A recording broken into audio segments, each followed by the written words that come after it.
Shalom Bapak Ibu Saudara sekalian, salam sejahtera. Hari ini kita akan kembali bersama-sama belajar dari satu bagian firman Tuhan, yaitu dari 1 Korintus pasalnya yang ke-14 ayat 1 sampai 25. 1 Korintus pasal 14 ayat 1 sampai 25, dan kita perhatikan secara khusus ayatnya yang ke-10 sampai 12. Demikian firman Tuhan. Ada banyak, entah berapa banyak macam bahasa di dunia. Sekalipun demikian, tidak ada satupun di antaranya yang mempunyai bunyi yang tidak berarti.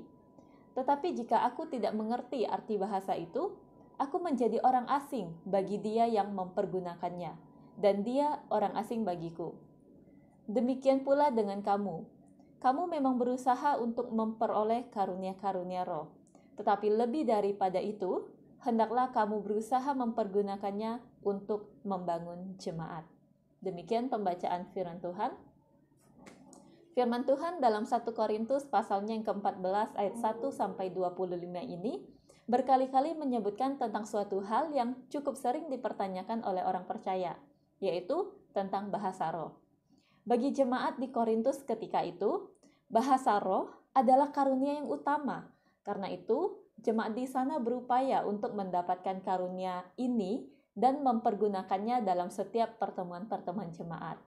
Namun, pada akhirnya, karunia bahasa roh ini justru dipakai untuk menonjolkan diri. Karena orang-orang yang memiliki karunia ini menganggap diri mereka itu lebih rohani dibandingkan dengan mereka yang tidak memiliki karunia ini. Di dalam bagian firman Tuhan ini, kita melihat Paulus memberikan pengertian yang berbeda tentang bahasa roh kepada jemaat di Korintus. Menurut Paulus, bahasa roh seharusnya digunakan secara pribadi untuk membangun kerohanian diri sendiri. Paulus mengingatkan, kalau bahasa roh lebih baik tidak digunakan dalam pertemuan jemaat jika tidak ada yang menafsirkannya. Karena jika tidak ditafsirkan, orang lain tidak mengerti arti dari kata-kata yang diucapkan oleh orang yang berbahasa roh itu. Tanpa adanya orang yang menafsirkannya di dalam pertemuan jemaat, bahasa roh hanya akan terdengar seperti kata-kata yang tidak jelas yang diucapkan oleh anak bayi yang sedang belajar berbicara. Saking tidak jelasnya anak bayi yang sedang belajar berbicara, orang tuanya mungkin sampai bertanya-tanya, "Ngomong apa kamu, Nak?"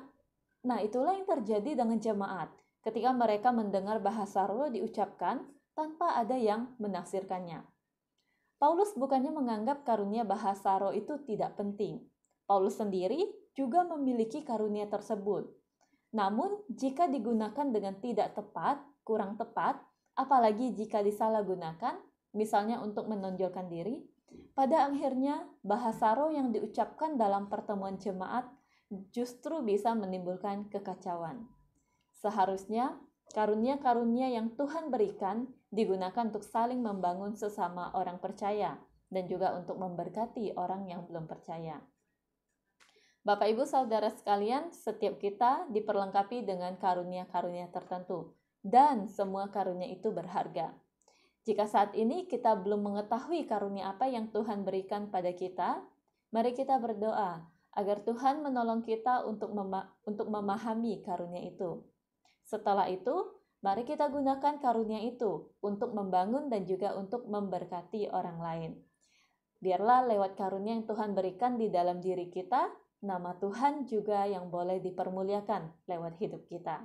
Semoga Tuhan menolong setiap kita.